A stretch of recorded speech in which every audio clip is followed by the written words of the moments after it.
I'm Corbett Wall with DV Auction, here with your feeder flash for Friday, October the 18th, brought to you in part by the NationalBeefWire.com. If you guys aren't getting on National Beef Wire, you're missing out on a lot of market information, real-time quotes, and anything to do with cattle or beef. But DV Auction and the National Beef Wire will be at the American Angus Association's convention in Reno, Nevada on November 2nd through the 4th. Be sure and check them out. If you guys have a sale barn and you happen to be going through there, it can hook you up on Cattle Market Central on National Beef Wire. Be talking about you here on the Feeder Flash. And you guys have some production sales you want to get booked, be a good time to do that. Spring will be right around the corner. So be sure and check out the booth for NationalBeefWire.com at the Angus Association. Another plant accident. I tell you what, it's just scary every morning when you look at your phone or look at the news or whatever. You're scared that there's another plant went down. Well, Thursday morning we saw that another one was at least shut down. Cargill, Dodge City, they just had a fire there just barely a month ago, and they had another explosion there Thursday morning in the early morning hours. It was in an outbuilding, not in the main plant. Had an explosion there. It injured two workers. They had burns. One of them fairly seriously, but we haven't heard any talk or reports on how he's doing or she. We don't know who it was. But that Cargill Dodge City plant, they ended up having to shut down slaughter for the day. They continued to do fabrication, but they did shut down slaughter for the day. And talking to truckers there, Steve Hilker, a friend of mine there, he said he has fat trucks that go in there, and they shut those trucks down that were going to get cattle, and the ones that were already loaded to get there for the early morning kill, they diverted them to a nearby feedlot and unloaded them, and did not have any slaughter for Thursday. They're hoping to be back online on Friday, but expecting to be for sure back online full bore next week. But you know, it's just it just reminds us how vulnerable we are.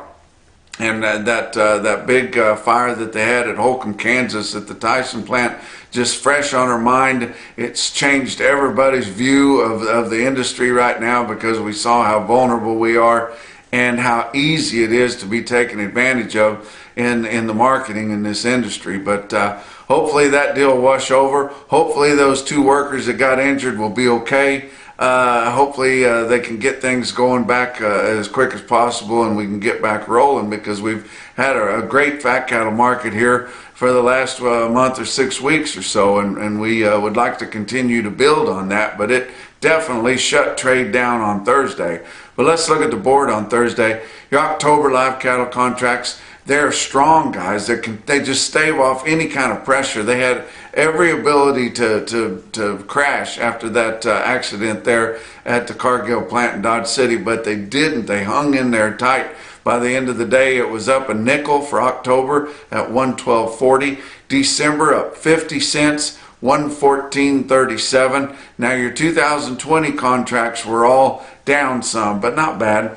October feeder cattle down $1.02 at 144.20, and November down $1.60 at 144.32. And I doubt they had anything to do with that plant. It's just all these calves that are coming to the market, and a lot of them got some weight to them, guys.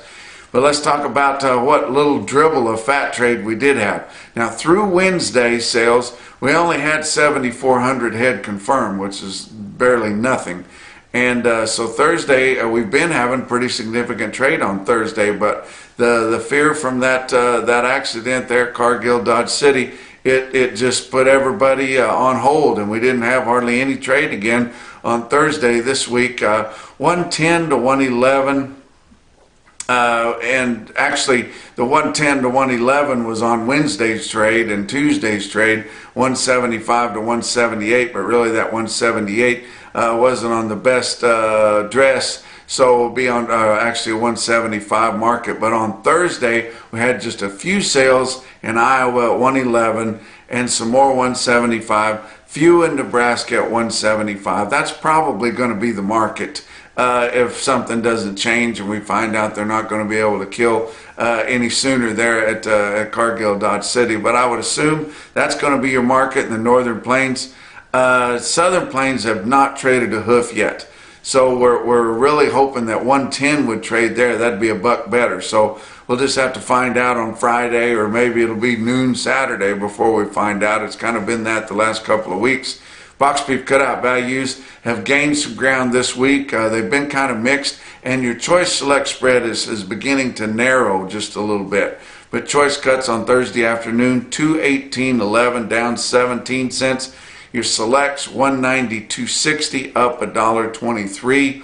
And your choice select spread is about $25.50. But actually, both the choice and select are going to be not significantly, but some higher for the week, both of them. Your slaughter, 462,000 through Thursday, and that is not taken into account that plant in Cargill Dodge City was down. So it was dark, so that's not going to be as heavy. They'll have to adjust that a little bit. But if they would have went ahead and harvested what they thought they were going to have, that would have been down 5,000 from a week ago and 9,000 from a year ago. But it's going to be disappointing this week because we had that major plant dark. But so we'll just have to see what our weekly's like. But you know, they're needing that product too, just as bad as we need to keep moving cattle through those plants. So you know, I wouldn't think it would hinder our trade too awful much. We'll just have to see what's going on.